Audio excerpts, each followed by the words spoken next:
আমাৰ তাৰমানে ভাগিনটো তাৰমানে কাম কৰিব গৈছে, কাম কৰা ঠিকাদাৰে লৈ গৈছে, আপোনাৰ ঠিকাদাৰটো আমাৰ ঘৰৰ ওচৰৰে। তো আপোনাৰ ৰাতিপুৱা একেলগে 6-7টা মানুহ কাম কৰে, ৰাতিপুৱা 6টামান মানুহ ওলাই গৈছিল, যোৱাৰ পিছত তাৰমানে সি তাৰমানে পিছত যাব বুলি কৈছে, পিছত গৈছে, পিছত যোৱাৰ পিছত আপোনাৰ সেই তাৰমানে সিহঁতে 6টা আগত যাই পাইছে, সি চাইড পোৱা নাই, যিকেইটা মানুহ আগত গৈছে সেইকেইটা মানুহ আপোনাৰ সি তাক ফোন মাৰি আছে, ৰিচিভ নকৰে, 1 ঘণ্টা আধা ঘণ্টামান পিছত ৰিচিভ কৰিছে বেলেগ মানুহে, তাৰমানে এই ৰাস্তাত পৰি আছে। তো আমি এনে স্কিড হৈছে বুলি কৈছে, আমি বিশ্বাস কৰি আমাৰ ঘৰৰ পৰা গৈছোঁ, যাই চাইছোঁ যিটো জেগাতে স্কিডন হৈছে আচলতে স্কিডন হোৱা জেগা নহয়, তেনে এনেকা চাইডত টেনেট খুন্দা নামাৰে, তাৰমানে তাতে 6টা লাইন আছে, 6টা লাইনত 3টা লাইন বন্ধ আছে, 3টা লাইন খোলা আছে, 3টা লাইন দি ক্ৰছ কৰে, আৰু যিটো চাইডত পৰি আছে সেইটো চাইডে আচলতে ব্লক ট্ৰেইন নাযায়, আচলতে ব্লক। আৰু মানে আমি সেইবিলাক স্কিডন বুলি ভাবি লৈছিলোঁ, স্কিডন হৈছে, কিন্তু যিকেইটা মানুহ ওচৰত আছিল, কিন্তু সেই লাষ্টটোৰ ওচৰত সি লগতো যোৱা নাই, মেডিকেলতো যোৱা নাই, আপোনাৰ কৰাতে, তাৰপিছত আৰু ঘৰত যে লৈ আহিল মেডিকেলৰ পৰা, তাৰপিছত ঠিকাদাৰো নাই আৰু তাৰ এটা মানুহো অহা নাই, ঠিকাদাৰ নাই, আৰু ঠিকাদাৰে এটা টাইমতে এটা কথা পাতি আছে, ঠিকাদাৰ নাম ৰাজীৱল। ঘৰৰ পৰা কৈ লৈ যোৱা নাই না, সি তাৰমানে পলাই গৈছে ঘৰৰ পৰা, তাৰ লগত ভয় কৰা নাই, 16 বছৰ হৈছে,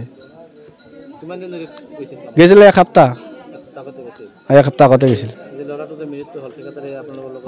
ল'ৰাটো মৃত্যু হৈছে, ঠিকাদাৰে কোৱা নাই, এতিয়ালৈকে আমাৰ ঠিকাদাৰৰ লগত কথা পতা নাই, আৰু ঠিকাদাৰ অহাও নাই, আৰু ঠিকাদাৰৰ লগত আৰু যে মিস্ত্ৰী লেবাৰ আছে সেইকেইটা অহা নাই, এটা মানুহ অহা নাই লগতে। এইবাৰ আমাৰ এনেকুৱা সেইকাৰণে সন্দেহ হয়, কিয় সিহঁতে যদি স্কিডন হৈ মৰছে সিহঁতৰ লগত আহিব লাগিছিল, লগত এটা লেবাৰো ল'ব লাগিছিল, এটা লেবাৰতো অহা নাই, সেইটো কাৰণে আমাৰ সন্দেহ হয়, সিহঁতে কিয় নাহে, স্কিডন হৈ যদি মৰছে ট্ৰেইনত সিহঁতে কিয় নাহিব, আৰু যিটো চাইডত স্কিডন হৈছে, যিটো চাইডত পৰি আছিল সি, সেইটো 20 বছৰ ধৰি দেখোন সেইটো ব্লক হৈ ৰৈছে, ট্ৰেইনেই নাযায়, সেইটো চাইডত কেনেকৈ স্কিডন হয়, আৰু 6টা লাইনৰ পৰা মাজৰ দি ট্ৰেইন যাই আছে, 6টা মাজৰ পৰা কেনেকৈ চাইডত যায়, সেইটো ৰাস্তাটো দেখোন ব্লক 20 বছৰ ধৰি, সেইটো কাৰণে আমাৰ সন্দেহ হৈ আছে এইটো মাৰা বুলি, কিন্তু আচলতে আমি স্কিডন বুলি ভাবিছিলোঁ, কিন্তু এতিয়া আমাৰ সন্দেহ হৈ আছে সিহঁতৰ কিয় নাহিল, খবৰ কিয় নাহিল, সি লগত এটা মানুহ ঘৰত আহিব লাগিছিল, যিহেতু সি না কৈ গুচি গেলাক বা মল্লাক বা স্কিডন হৈছে, আহিব লাগিছিল এটা মানুহ, তথাপি এটা মানুহ অহা নাই, সেইটো কাৰণে আমাৰ সন্দেহ হৈ আছে। আমি পোষ্টমৰ্টম খবৰটো বেলেগ মানুহ দিছিল, ফাৰ্ষ্টত তাৰমানে ফোন মাৰি আছিল, সেই ৰিচিভ কৰা নাই, বেলেগ মানুহ তাতে পৰি আছে, তাৰে লোকেল মানুহ সেই ৰিচিভ কৰি কৈছে এনেকুৱা পৰি আছে, ক'ৰ মানুহ তুই ক'ৰ পৰা কি ফোন কৰিছা, তাৰপিছত সেই চাইডৰ পৰা সিহঁতে আহিছে, যেতে কাম কৰি আছে তাৰ পৰা আপোনাৰ আধা কিলোমিটাৰ নহয়, কমেই হ'ব ডিছকাউণ্ট। ৰাতিপুৱা 8:15 মানে হৈছে ঘটনাটো হৈছে, 8:15 তাৰমানে আমাৰ এই ভিডিঅ' কলত তাৰমানে তাৰ ফটোটো আহিছে, ফাৰ্ষ্টত তাৰমানে মোবাইলত আহিছে, ফাৰ্ষ্ট টাইমত, তাৰপিছত এই ঘৰত আহিছে আমাৰ 8:15 তাৰমানে তাৰ যেতিয়া ফটোটো দিছিল তাৰ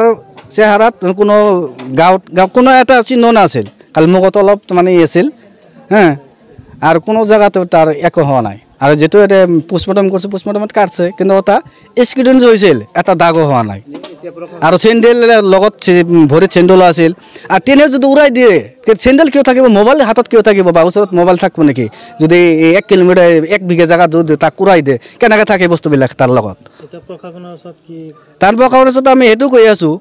সেইটো মানে চাই চিন্তি চাব বা পুলিচেও চাব লাগিব, আচলতে এইটো মাৰিলে না কি স্কিডন হ'লাক, তদন্ত হ'ব লাগে আমাৰ।